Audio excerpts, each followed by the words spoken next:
In today's tutorial, we're going to be looking at outline effects in After Effects. We're going to do a couple cases on buildings, and then we're going to do another use case on a property where you can use it in like a real estate video to outline the certain extents of a property. In After Effects here, I've got a couple clips from Artlist that we're going to go ahead and get started with. For the first example, I've got this drone shot of downtown city here, and I want to outline this building that's in the center of the clip. So an easy way to do this is to create a shape layer. And to do that, we're going to hit the G key with nothing selected. With the pen tool now, we can go ahead and create a basic outline of our building. It doesn't have to be perfect. You can be as detailed as you want to be. I'm doing this on the first frame of my clip. To get our shape layer to move across our video clip, we're going to keyframe the path.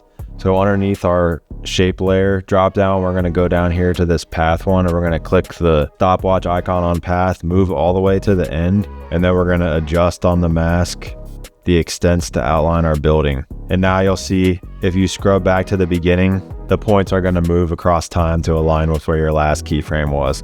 If you have a longer clip or there's a lot more movement, you'll have to add more keyframes in between the first and last to line up the motion correctly. I'm just going to do one in the middle here to get a little bit more dialed in on my location, but it's not in too bad of shape. So now that I've got the outline effect moving with my building, we need to create the darken effect. So the way we're going to do that is with a solid shape layer. So we can go ahead and rename our first shape layer to outline, and then we're going to duplicate that with Command D, and we're going to rename this solid. And up here at the top, we're going to change the stroke to nothing, and we're going to change the fill to solid, 100% opaque. We can disable the outline effect for now. It's not doing anything. We also need to create a duplicate of our footage layer. I'm going to rename one of these layers to darken, so I can keep things straight, and then I'm going to apply the Lumetri color effect. I'm going to go to the point in time where I want the building to start darkening, and I'm going to set a keyframe on exposure in that effect. You can hit U after you apply a keyframe to a layer, and that's going to show you any effect that's got a keyframe on it. And then I'm going to set a keyframe to go from 0 to -3. We can F9 easy ease that. And now we're going to click this pick whip icon underneath track matte on our darken layer. If you don't see that on the bottom left, there's a couple buttons here, a couple toggles. This one, hit that, and then it'll pop up. We're going to drag this pick whip to solid, and you'll see it'll turn that layer off. And what happens if you scrub through your timeline is basically only the pixels that are solid, the effect is being applied to. So what we need to do is invert this, and the way to do that is to the right here. You can click this invert button. And now you can see if I reveal my keyframes on the darken layer, everything but the building is being darkened, which is exactly what I want. Now, if I want to turn back on the outline layer, what we can do for some additional sauce here is add a trim paths effect. Underneath your layer dropdown, there's this little add button. You'll click that and then click trim paths. Now we're going to set a keyframe on the end and move that out so 100 is later, and then we're going to move all the way to the beginning. And we're going to put an easy ease on that as well. And now you'll see at the first keyframe, the animation starts at nothing, and then it works its way around the icon. You can extend this as you need to if you want to slow down the animation. I'm going to change this to white. I think that looks better. And then I'm going to add the deep glow effect. I think that always looks good on outlines like this. Turn down the exposure a little bit. Within just a couple minutes, we've got a pretty cool outline animation that focuses the viewer's attention on this specific building. Next example we're going to look at is another drone shot. I want to create an outline around this center building here, but I want the stroke of the outline to go behind the layer like it's kind of flat on the ground in real life. So we're going to do that with a mask. The steps are the same. We're going to create the stroke outline effect. We're going to keyframe it across time. A quick way to get to the path or any property is in this search bar up here. You can just type it in and that's going to filter down to it. Command D is the shortcut to duplicate a layer. So I've created my outline effect, but now I want to get this building to sit on top of my stroke here so it looks like it's in front. The way we do that is we're going to create a duplicate of our footage layer and bring it to the top, and we're going to create a mask. So instead of having it deselected, we want the layer to be selected. Now when we hit the G key, we're going to be creating a mask instead of a shape layer. So we're going to create a mask around our building.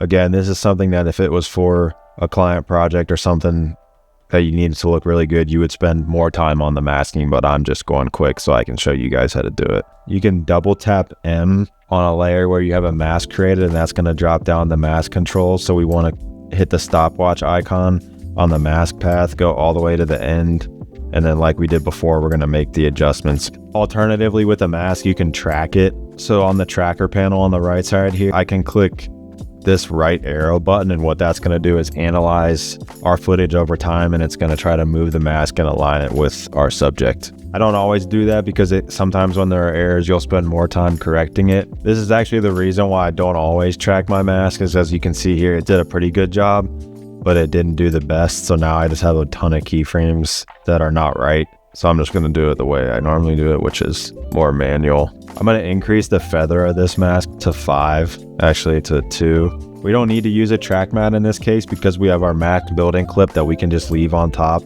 I went ahead and keyframed a Lumetri color effect like I did before on the background layer. So now everything is darkening except for the building. We could still add a trim paths effect to our outline as well as a glow if we wanted to stand out a little bit more. We're going to hit the stopwatch icon on the end, keyframe it, move that forward, and then we're going to go from 0 to 100. So there's a super easy way we can draw our viewers' attention to a specific building or subject by just using a simple mask and an outline effect. The final example we're going to look at is the same concept as the first one, so I'm going to go pretty fast just so you guys can see it, but the application for this one would be for a real estate video or a commercial property where you're trying to highlight the specific extents of it. So what I would do is, with nothing selected, G key, I'm going to just do a quick outline on this property here. I don't want any fill, I just stroke. I'm going to keyframe the path, move forward. I'm going to rename this shape layer the outline, and then I'm going to duplicate it and change it to have a fill with no stroke, and that's going to be solid. And then I'm going to duplicate my footage layer and name one darken.